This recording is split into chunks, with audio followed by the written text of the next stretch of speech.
Mfungwa mmoja alihukumiwa kunyongwa hadi kufa, na wanasayansi wa ile nchi wakaamua kufanya utafiti juu ya nguvu ya fikra ama juu ya nguvu ya kuamini kabla yule mfungwa yule hajanyongwa.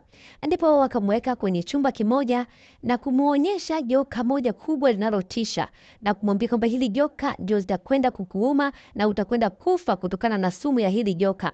Baada ya kumwambia vile, yule mfungwa aliogopa sana na kutetemeka.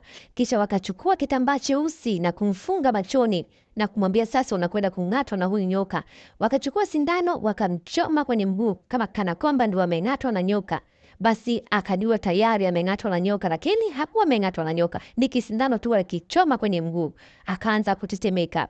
Akaanza kuhisi kuumwa, akaanza kuhisi ile sumu inapanda mwilini, nguvu zikaanza kumwishia, akaanza kulegea, akaanza kuwa dhaifu na hatimaye akaanguka na kufa baada ya muda mfupi, baada ya siku chache.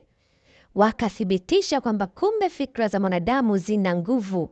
Fikra za mwanadamu zina nguvu ya kuumba kitu ambacho hakipo. Kwa hiyo, kuwa na mtazamo bora, kuwa na mawazo bora, kuwa na mawazo chanya ili uweze kuwa na uhalisia ambao ni mzuri, uhalisia ambao chanya, uhalisia wa kukuinua na si uhalisia wa kukushusha chini na kukumaliza.